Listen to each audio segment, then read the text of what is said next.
Hello viewers, welcome to 3R classes. हम लोग घटनाचक्र पूर्वावलोकन की सीरीज़ कर रहे थे और हमारा टॉपिक चल रहा था यूरोपियन कंपनी का भारत आगमन। गाइस, क्लास शुरू करने से पहले अगर आप लोग चैनल पर नए हैं तो प्लीज़ चैनल को सब्सक्राइब करिएगा। वीडियो पसंद आए तो लाइक एंड शेयर ज़रूर करिएगा, क्योंकि ये आधुनिक भारतीय इतिहास हम लोग कर रहे हैं और ये हर एग्ज़ाम के लिए पूछा जाता है। आप सब लोग जानते हैं, हम लोग इतने डीप में इसके नोट्स पढ़ रहे हैं, व्याख्या भी देख रहे हैं। अगर आप वनडे एग्ज़ाम भी देंगे तो इससे बाहर आपका कुछ पूछा नहीं जाएगा, इसलिए मन लगाकर पढ़ते जाइए।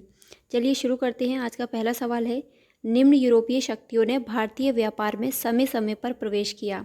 अंग्रेज, डच, फ्रांसीसी, पुर्तगाली। निम्न कूट से उनके प्रवेश का सही तिथि क्रम निर्धारित कीजिए। तो हमें लगाना है सबसे पहले कौन आए थे और सबसे लास्ट में कौन आए थे। तो हम लोग जान ही रहे हैं, सबसे पहले आए थे पुर्तगाली, उसके बाद में आए थे डच, अंग्रेज़ और लास्ट में आए थे फ्रांसीसी। पुर्तगाली कब आए थे? 1498 ईस्वी में। ये हम लोग पिछली क्लासेस में पढ़ चुके हैं। अब तक आई होप आपको ये याद हो गया होगा। भारत में यूरोपीय शक्तियों के आगमन का क्रम इस प्रकार है: पुर्तगीज, डच, अंग्रेज़ और फ्रांसीसी।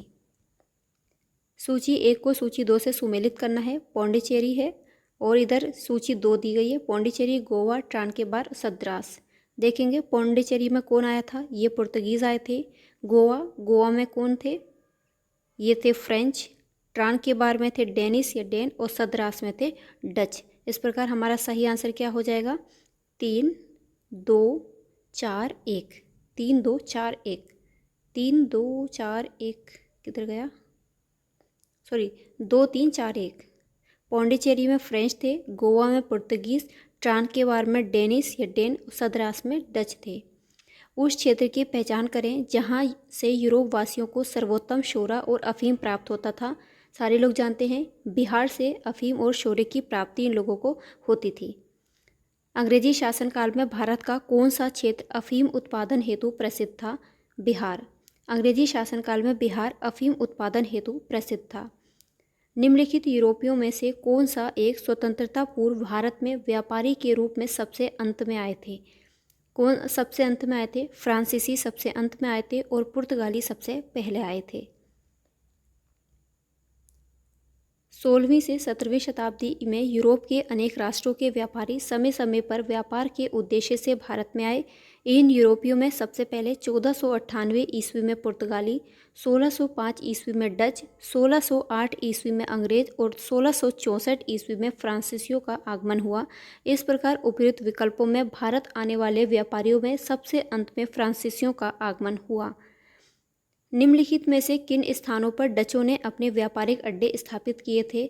नागपट्टनम, चिंसुरा, मछलीपट्टनम, सूरत, भरूच, आगरा, कोचीन, अहमदाबाद, पटना या उपयुक्त सभी। तो राइट आंसर हो जाएगा इसका उपयुक्त सभी। तो एक बार इन सारे को अपना नोट कर लीजिए, याद कर लीजिए। अगर विकल्प में ऐसे करके दे देगा 1 2 3, 2 3 4, ये इनमें से कोई नहीं, तो कन्फ्यूज़न हो जाएगा, इसलिए सबको याद करना ज़रूरी है। एक क्वेश्चन बताइए, अंग्रेज़ों ने अपना पहला स्थायी कारखाना कहाँ लगाया था? ये पिछली क्लास में भी मैंने पूछा था, किसी ने कोई जवाब नहीं दिया था। भारत में डचों द्वारा स्थापित प्रमुख व्यापारिक केंद्र थे नागपट्टनम, चिंसुरा, मछलीपट्टनम, सूरत, भरूच, आगरा, कोचीन, अहमदाबाद और पटना। निम्नलिखित पर विचार कीजिए। मृदा के स्वरूप तथा उपज के गुणों के आधार पर भूमि राजस्व का मूल्यांकन, युद्ध में चलती फिरती तोपों का उपयोग, तंबाकू और लाल मिर्च की खेती। उपयुक्त में से कौन सा अंग्रेज़ों की भारत को देन थी? अंग्रेज़ों ने भारत को इसमें से कुछ भी नहीं दिया था। इसकी व्याख्या देखेंगे तब अच्छे से समझ में आएगा। मृदा के स्वरूप तथा उपज के गुणों के आधार पर भूमि राजस्व का मूल्यांकन अंग्रेजों से पूर्व शेर शाह सूरी एवं अकबर के द्वारा किया जा चुका था। भारत में तंबाकू और लाल मिर्च की खेती पुर्तगालियों की देन थी और चलती फिरती तोपों का प्रचलन मुगल काल में ही था। अकबर के आयुध निर्माण कारखाने में तमाम प्रकार की बड़ी छोटी तोपें तैयार की जाती थीं। इस प्रकार इनमें से अंग्रेजों की भारत को कोई भी इसमें से देन नहीं थी। अभी आपने सुना होगा, न्यूज़ में बहुत आ रहा है कि भारत के जो हमारा सिलेबस है उसमें से जो मध्यकालीन भारत है उसको हटा दिया गया है। बहुत अच्छा होगा, क्योंकि हमारे लिए सिलेबस कम हो जाएगा। लेकिन आगे देखेंगे आयोग इसमें क्या डिसीजन लेता है, वो कैसे सवाल बन के आते हैं, ये हमारे सिलेबस में कुछ ऐड होता है कि नहीं। इसलिए आप आधुनिक भारत और प्राचीन भारत को अच्छे से मन लगा के पढ़िए, जिससे कि इनसे बाहर सवाल आपके नहीं हो पाए। किसने ईस्ट इंडिया कंपनी के बारे में ये टिप्पणी की कि कंपनी एक असंगति है, परंतु ये उस व्यवस्था का नाम है जहाँ सब कुछ ही असंगत है। ये कहा था टीबी मैकाले ने। नया क्वेश्चन है, यूपीपीसीएस में पूछा हुआ। Lord Thomas Babington Macaulay Britain का राजनीतिज्ञ तथा इतिहासकार था। 1834 से 1838 ईस्वी तक वे भारत की सुप्रीम काउंसिल में लॉ मेंबर तथा लॉ कमीशन का प्रधान रहा। प्रसिद्ध दंड विधान ग्रंथ द इंडियन पेनल कोड की पांडुलिपि इसी ने तैयार की थी। याद रखिएगा। अंग्रेजी को भारत की सरकारी भाषा तथा शिक्षा का माध्यम और यूरोपीय साहित्य, दर्शन तथा विज्ञान को भारतीय दर्शन का लक्ष्य बनाने में इसकी महत्वपूर्ण भूमिका थी। ईस्ट इंडिया कंपनी की नीतियों पर टिप्पणी करते हुए मैकाले ने कहा था कि कंपनी एक असंगति है, परंतु ये उस व्यवस्था का भाग है जहाँ सब कुछ ही असंगत है। एक्सला शापेल 1748 की संधि के संदर्भ में निम्नलिखित कथनों में से कौन सा सही है? प्रथम कर्नाटक युद्ध की समाप्ति, अंग्रेजों को मद्रास पुनः प्राप्त होना।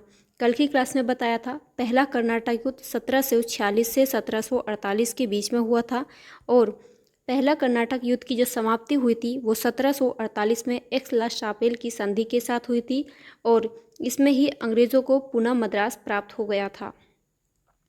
एक्सला शापेल की संधि 1748 से ऑस्ट्रिया के उत्तराधिकार का युद्ध समाप्त हो गया।